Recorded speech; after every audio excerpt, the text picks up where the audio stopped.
afternoon, everybody. This is Muchaneta here at the Key House at Munich Fabric Start, and I've got someone here with me, and he is leading the way in denim. Can you tell us a little bit of what it is that you do and introduce yourself?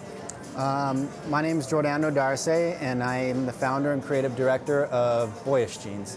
It's based in Los Angeles, and we're a sustainable, vintage-inspired jean brand.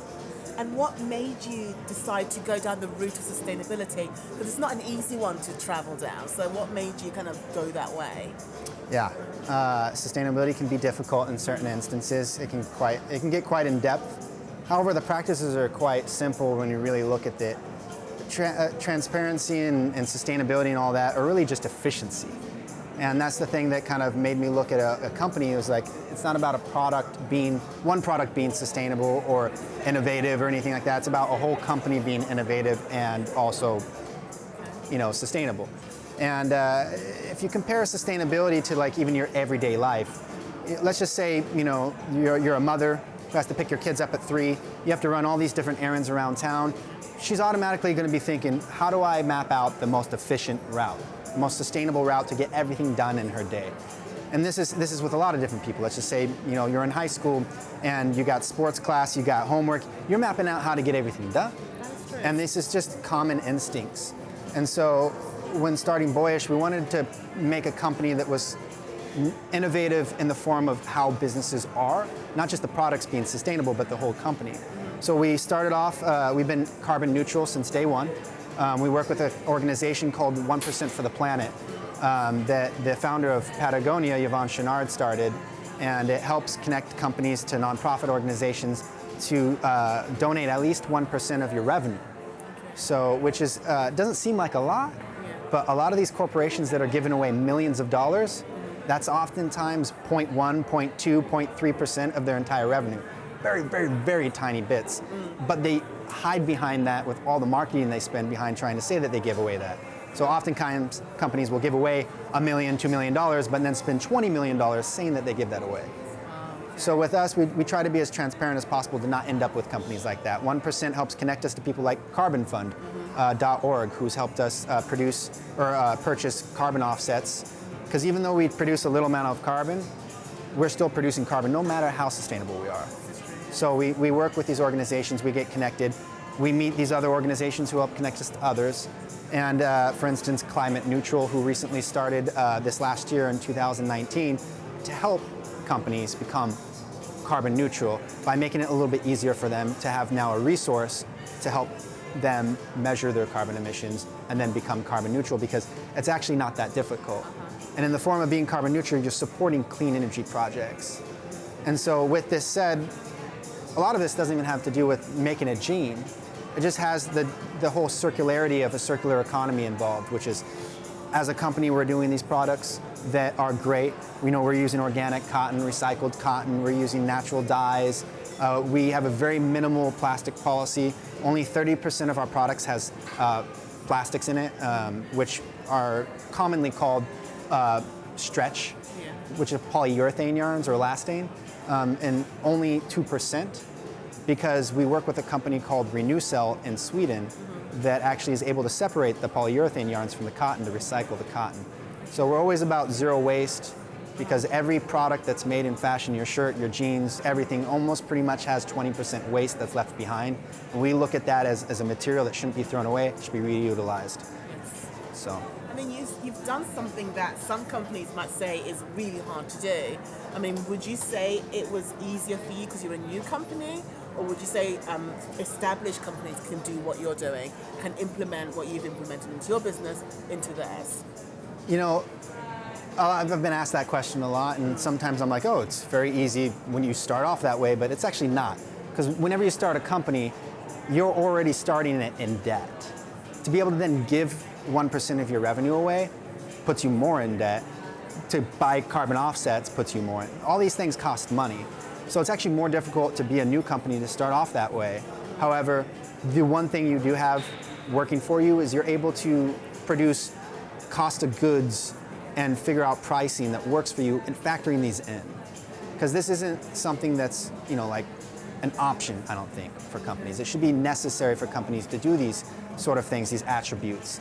And so if you're able to start it off and do that, it's a little bit easier than companies maybe that already exist and have pricing that already exists. Then they have to kind of work backwards to make it work, because then they look at it as losing profit margin.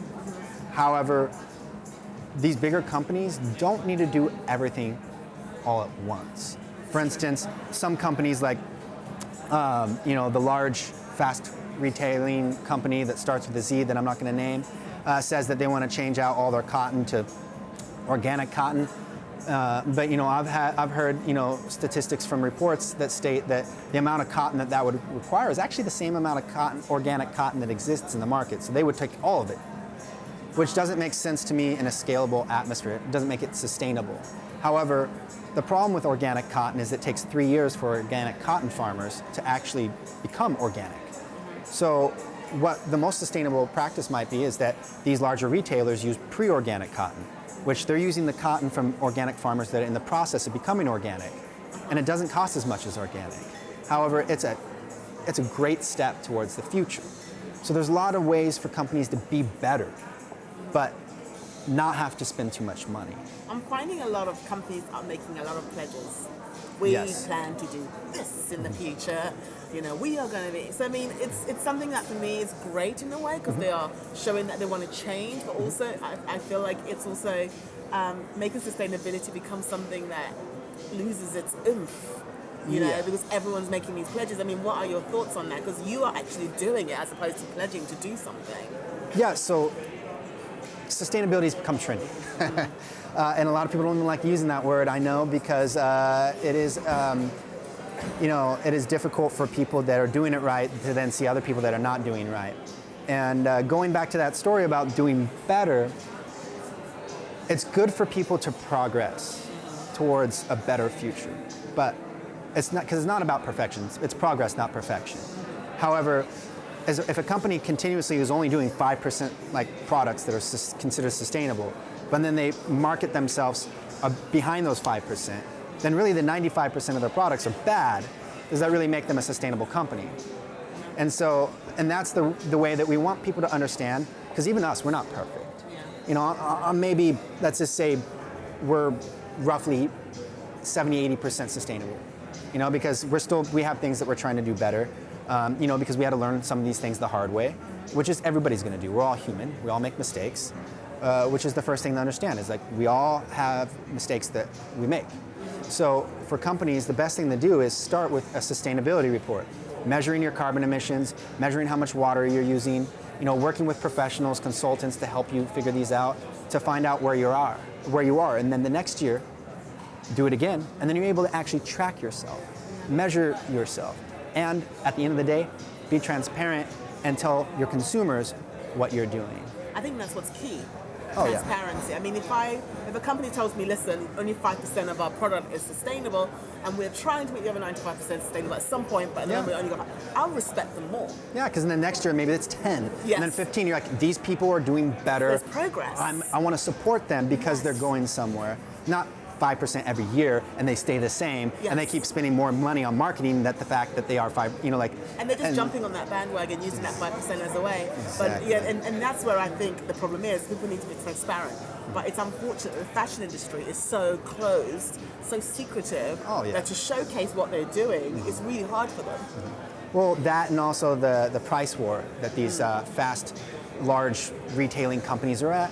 They're all fighting over who has the cheapest product, and at the end of the day, no one's really thinking about, why don't we fight on the most sustainable product? Who has the best products that have the least emissions?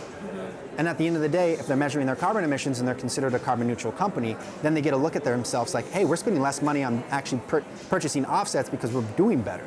So everything just starts to improve.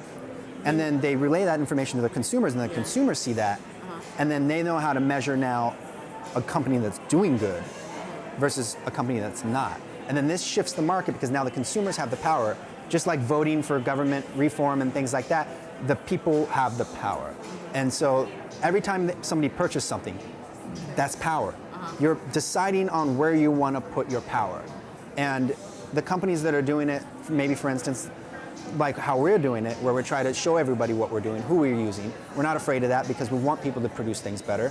Well, then consumers can see, all right, why are these other companies not doing it? Yes. So at the end of the day, they go towards the companies that are doing better and telling people what they're doing, because there's a lot of companies even that claim to be super sustainable and say that they're radically transparent. However, they're only monitoring their supply chain at the cutting and sewing facilities. No further. And no further, and that's like 60% of 80% of the supply chain is behind that.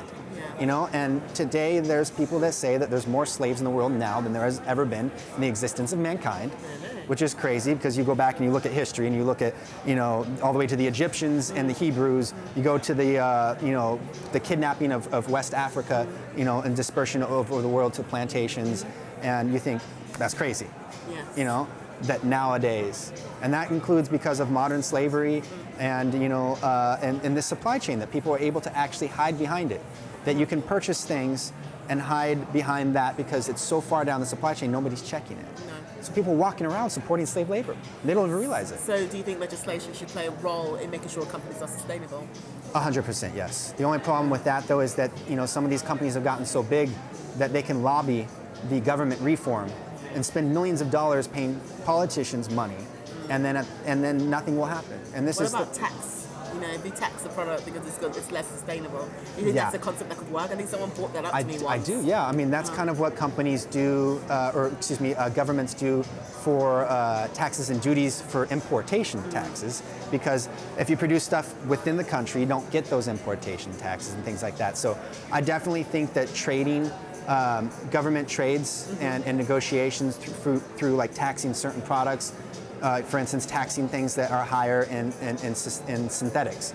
So for instance, plastics, polyesters, polyamides, acrylics, whether it's recycled or not, it's still plastic.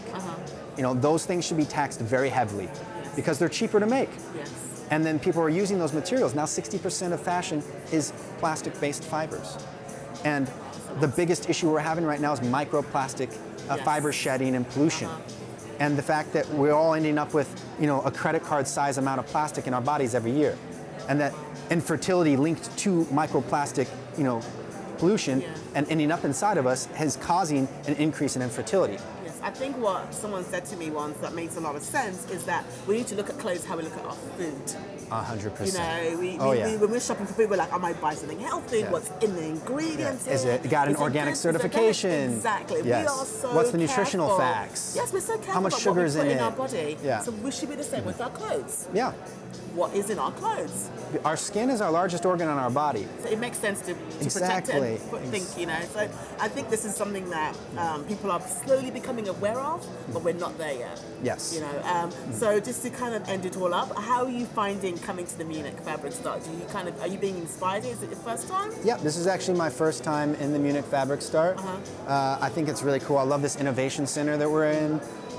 This gets me excited. I love seeing people that are doing unique things to try to change the world, to make it in a better format, reducing waste, reusing waste, all that sort of mentality. I've been to a lot of shows, and so far this is one of my favorites. And would you say in Europe here where you are now, you're seeing a lot more innovation, or would you say in America they're doing quite well there as well in terms of pushing forward innovation and sustainability? I think in regards to sustainability in companies, it's pretty well blended between the two. However, the European nations do a way better job educating consumers, and the government reform's a little bit better here than in America. America is a very republic, capitalist sort of society, and the sad thing is the education systems have been repressed by large companies, public transportation, all those sort of things. They're always repressed by these large corporations that have too much power. And that's kind of prevented things from expanding in the form of consumers understanding what's going on. So that's why it's very important for brands to educate why we are doing these things, why it's important, and the ways that they can also react outside of just selling them products, but just telling them you have the power, you can change that with your purchases. So I think if consumers get that information, they're more likely to make more informed decisions. Yeah, I completely agree. And that's what the companies fear, I think. Yes. Yes. Thank you so much for coming and talking to us. Much Thank you. appreciated. Thank you for having me.